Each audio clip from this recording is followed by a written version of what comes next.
Welcome to our podcast, When Life Gives You Lemons. I'm Kevin. And I'm Palmy. We consider ourselves disability advocates and intend to highlight some disability issues and things we find interesting that we frequently encounter when we're out and about. Also, some history on disability that we find interesting. This year, we're going to include more of the interviews of the people that the disability affects. We hope you enjoy it. Well, hello, everybody. It's me, Kevin. Just me today. I'm going rogue.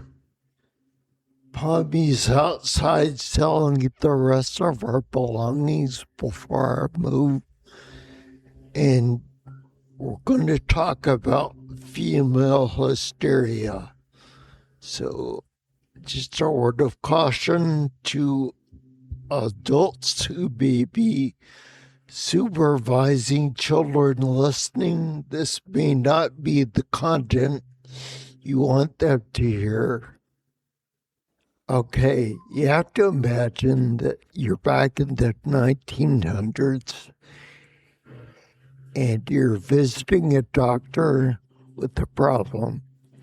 You feel anxious, irritable, or ambitious, only to be diagnosed with a medical condition rooted entirely in your uterus. Welcome to the show. We're unpacking one of the most persistent, bizarre, and damaging diagnoses in medical history, female hysteria. And I don't know if it's as big a thing as it was in North America, around the world. So if you do not live in North America and do not know what I'm talking about, just bear with me.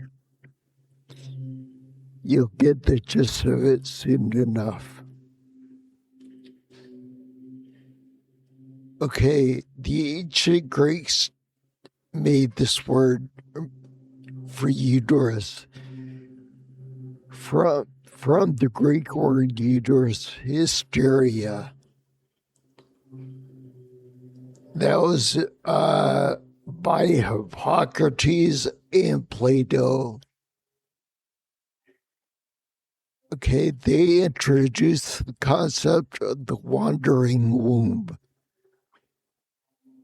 That would have been the belief that the uterus was an independent animal-like creature inside the woman's body that could dislodge and wander around. Imagine that.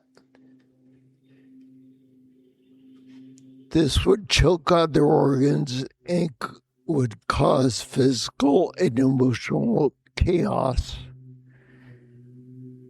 Prescribed cure, or how ancient physicians treated it, ranging from ancient Greek times to the 19th century, was a strong smelling substance to draw the uterus back down to marriage and frequent pregnancy as ultimate remedies.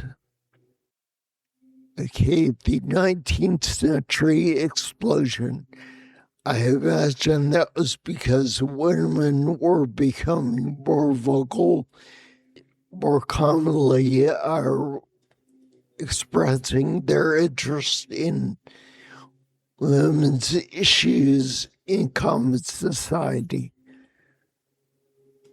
Just guessing there, I wasn't alive during that era.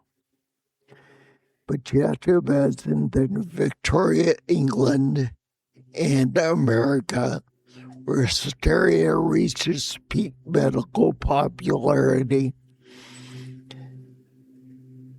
the definition ballooned to include symptoms as varied as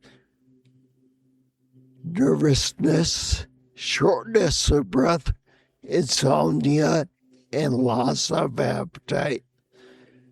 Sexual desire or too little sexual desire, essentially behavior that defied Victorian social norms was medicated.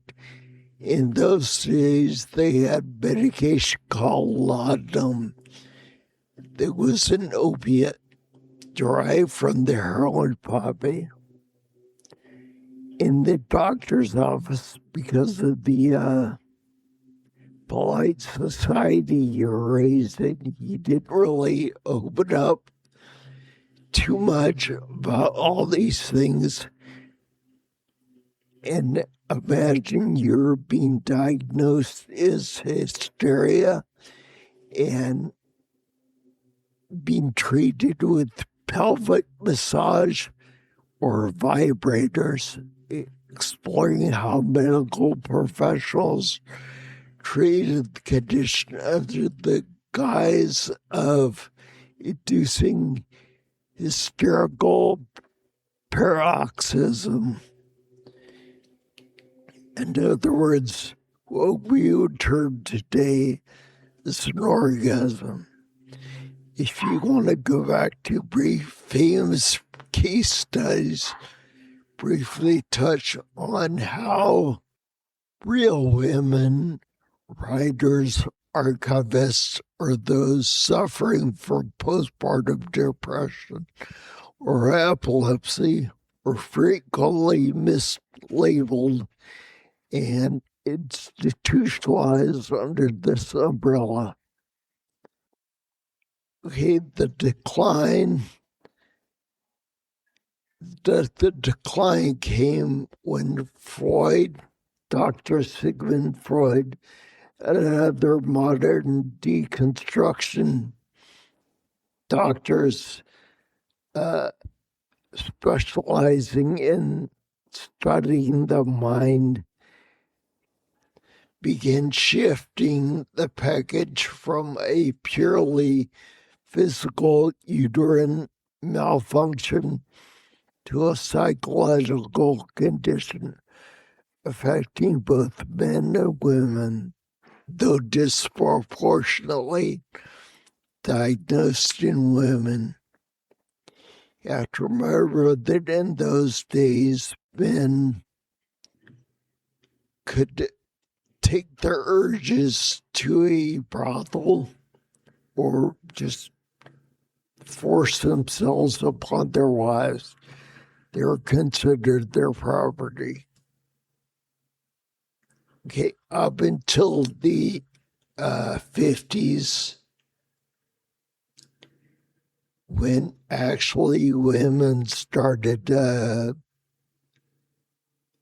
speaking their own minds about the issues and refused to be forced upon by their husbands.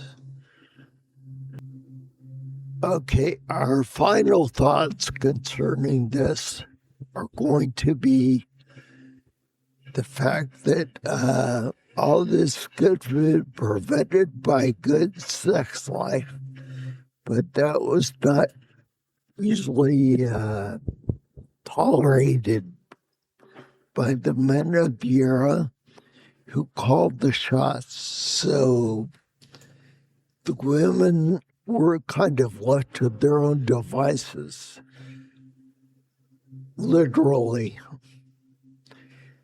The advances of psychiatric treatment for the problems kind of led to a downfall of misdiagnosis, mistreatment in the 1950s. That's how long it took for doctors to actually study what they had been treating for a couple thousand years, all the way back to Greek times. So that about concludes the talk we had about female hysteria. But we do have a couple housekeeping issues to discuss. Our house is no longer set up for podcasting in the way we used to. So we're experiencing every now and then some difficulties recording. You may hear noises in the background, etc. They weren't there before, but are now. That's because our acoustic setup for where we normally podcast has changed, and that affects how acoustics operate here. So once we get moved, we should be able to find a new place to record from, and some of those audio difficulties will go away. I'd also like to play for you a song I was considering replacing our basically the music we play when we're introducing our show. So you find that, drag the file here. Another day in rooms not built for me. The sidewalk flows at a different speed. Feels like I'm watching my own movie through a hazy sunlit filter. All the little signs are invisible lines that only make sense in my own time. There's a quiet strength in adaptation, a soft hum of my own creation. Yeah, a soft hum of my own creation.